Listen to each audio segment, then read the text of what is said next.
Good morning, everyone. All right. Well, today I really believe God has a word because a couple weeks ago he confirmed a message that Sister Bernard had given us at Ladies Retreat about Jericho. And would you believe it, since then we've had at least 4 messages that have talked about Jericho. So this year at Ladies Retreat, we heard from Sister Bernard, and she talked about Jericho, but she had a different angle. She talked about before they even walked up to those walls, before they even crossed the Jordan, God told the Israelites that the territory was theirs. And regardless of the fortress that currently resided on top of it, they were to take what was theirs. To quote Sister Bernard, God is calling the women, or the men today too, to spiritually own their families, own their church, and own their homes by aggressively claiming ownership today. Based on this premise, God has already given you the promise. You need to see the potential that is underneath those walls of Jericho. I can tell you I have been doing this for the last 3 months. I can tell you I have been doing this for the last 3 months, and what was potential is now mine. I can tell you I have been owning my household, my family, and this church body. And I have seen some real changes in my own spirit. I started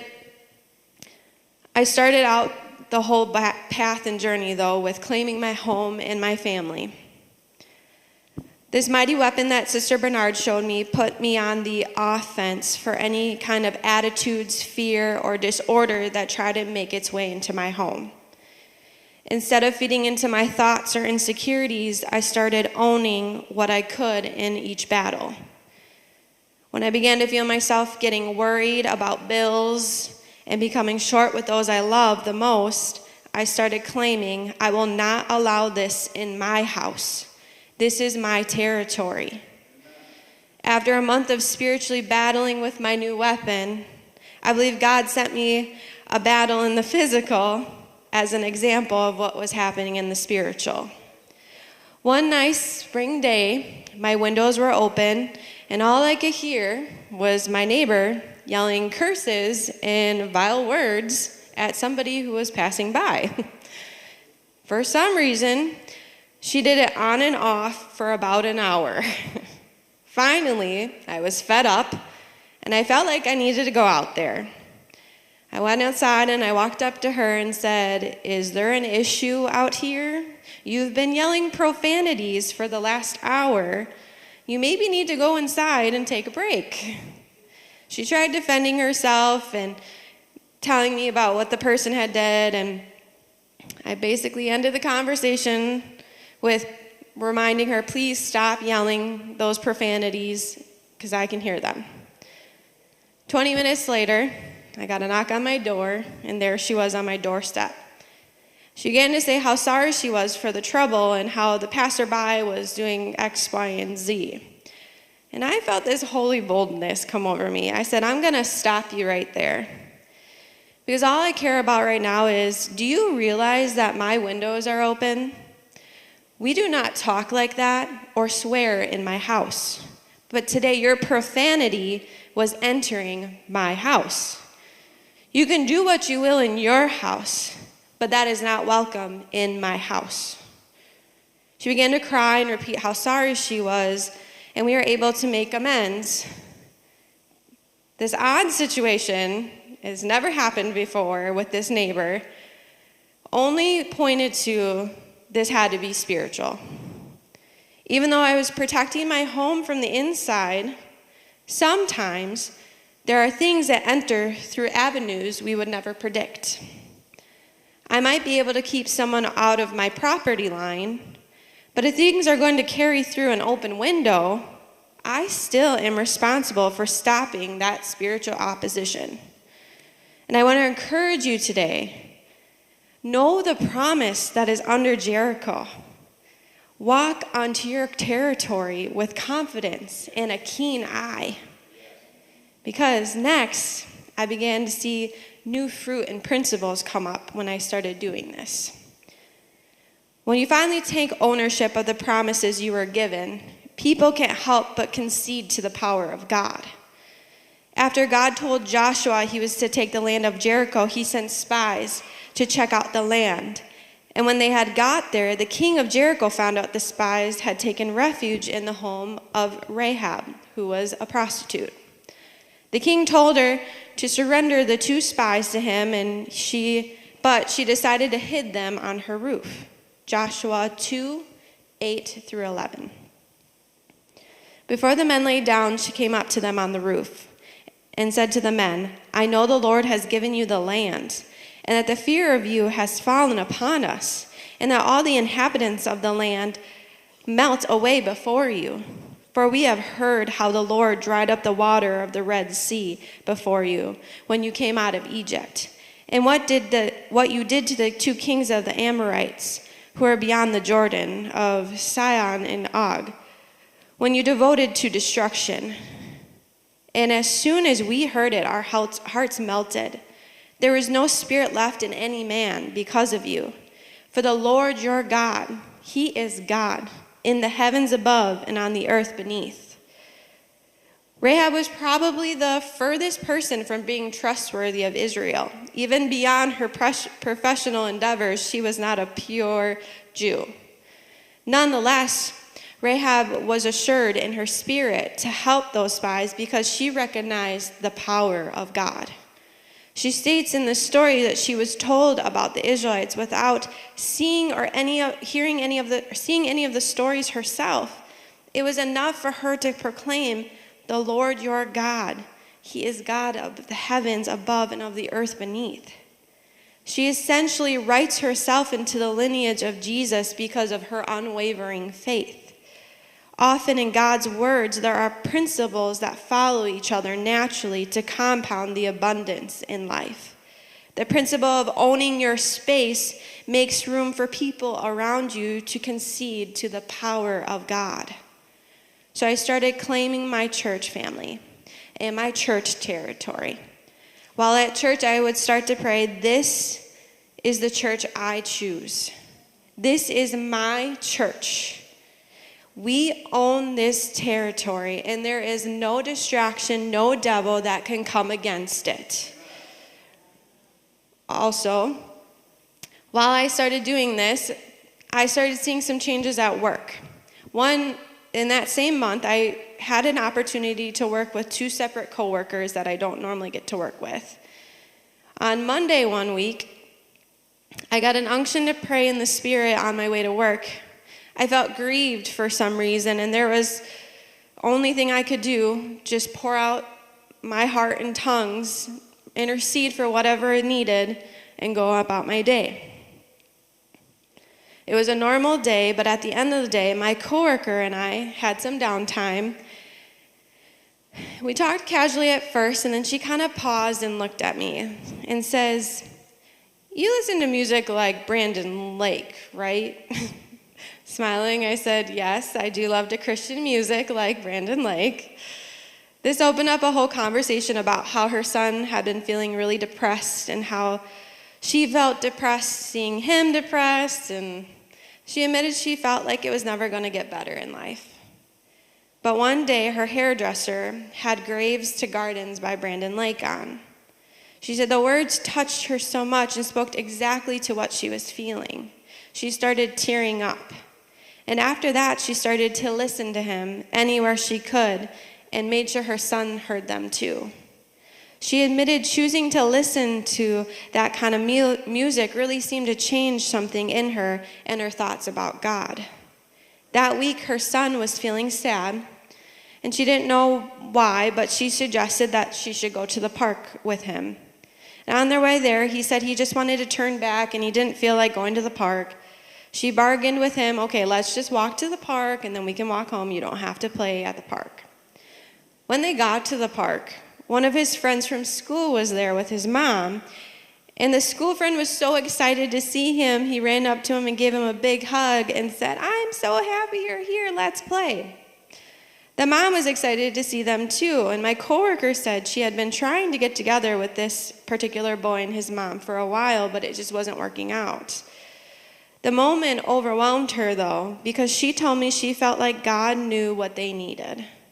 She said it seemed like Jesus worked through her to go to the park, and she even acknowledged to me that just think if we had gone back to our house or we waited 10 minutes, we probably could have missed him. The timing was too perfect that I can't help but feel like God really is real and he cares for what we are going through.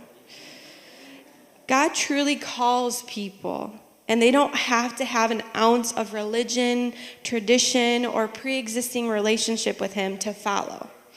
In her own basic instincts, she had faith spring up, just like Rahab did. Acts 17:27 says it perfectly, that they should seek God and perhaps feel their way towards him and find him. Yet he is actually not far from each one of us. So our conversation ended with her asking about Jesus and how the Bible works, and if it was necessary for her even to go to church at this point. And I felt myself boldly telling her that the only truth in this world is God's word. And the best church she could find would be one that speaks the truth of the Bible. Coming from a place of pride for the truth of God and his touch in my coworker's life, I can only think that this was because of my new claim in the spiritual. I claimed my church and church body as my own, and therefore I got to see and hear my coworker acknowledge the power of God moving in her. If this is a spillover principle, I can't help but see how much more powerful God can affect all of us in the prosperity of the spiritual land that we need to walk on and claim in confidence. You can own your land. Know the promise under Jericho. Just walk and respond to God. It's our natural desire anyways. We're going to move on to the next day, Tuesday that week. Again, driving to work, and I feel grieved in my spirit. So again, I intercede and I pray in tongues. I did as I had, and I went about my workday like normal. But today I worked with a different coworker that I don't normally get to work with. As the day went on, about noon, she kept saying, "Oh, my mom is calling me. I'm going to call her back." And when she did, she yelled out in a really emotional, "No!" and ran down the hallway to my manager's office. Trying to think of what I could do, I kind of felt helpless and just began to kind of pray, like, whatever it is, God, move, have your way with her. And a while later, my manager came out and said that she had to leave because her brother was killed in an accident. 20 minutes later after that, my other coworker walks up and hands me a phone and said she wants to talk to you. And I was like, oh man, what's going on? She said that she had to find her nieces at the beach to tell them that their dad had passed away. And she needed to know where the Oconomowoc Beach was. Of course, my first thing I said when I got on the phone was, "Are you okay? How are you driving?" Kind of not a helpful thing to ask. She pretty much said, "I have to be okay. I'm about to tell my nieces that their dad," and she broke into tears on the phone. I found myself shaking, and before I could stop it, I said, "Oh, Jesus, please help her right now." She asked where Oconomowoc Beach is, pretend like she didn't hear that, and I helped her find the simple way to get there. Then after that, I said, "I don't have the right words, but the best thing I can do is pray with you right now. Do you mind if I do that?" And she said, "Oh yeah, please do. I don't know what's going on with me. I can't even think straight." I said a simple prayer, and through tears in my eyes, she cried with me on the phone. And through broken words, she said, "Oh, Lauren, that was the most beautiful prayer I have ever heard. I needed that so much, and every word was exactly what I needed. And I'm so thankful that for the last 20 years that I've had with God, and it being Holy Ghost filled, it's no longer an effort to reach for him in hard moments, but it's a natural reaction at this point. When I got off the phone, I didn't know it, but I had 4 different coworkers listening in on that prayer. They came up to me and told me that they heard it and they felt goosebumps when I prayed. And that the prayer they heard was the perfect, and that they could only see that I was the right person to do that for our friend. When taking the promised land, we are responsible to claim it in faith. I stepped out in faith, yes, but please hear me. I'm not telling you what I've done. I'm telling you that I have taken authority and ownership, and it has put me in places to step out in faith and to see God move. I am not perfect, but God is moving, and it's overflowing fruits into areas that I've never seen it before. Take ownership today. Claim what God has asked you to manage, and let your stance be against being complacent or afflicted all the time. Hearing Sister Bernard's call to action really impressed upon me to put it into action. This might be an obvious inventory question, but when was the last time you implemented something that the man or woman of God preached about over the pulpit? Are we ever too distracted to take what the Spirit speaks to the church and apply it to ourselves in our daily walk? I have seen a change in my daily walk, in my role in my home, and how it affects people who I walk next to every day. We have had victory lately, and I can only look to God for showing me how to take ownership of what He has placed in my life. And I will not continue to stand by and allow things to be misplaced, misinformed, untouched, unexposed in this territory. And I declare right now that the land under Jericho, it's mine. This is my church. This is my family. And you can no longer have your way here today. Thank you.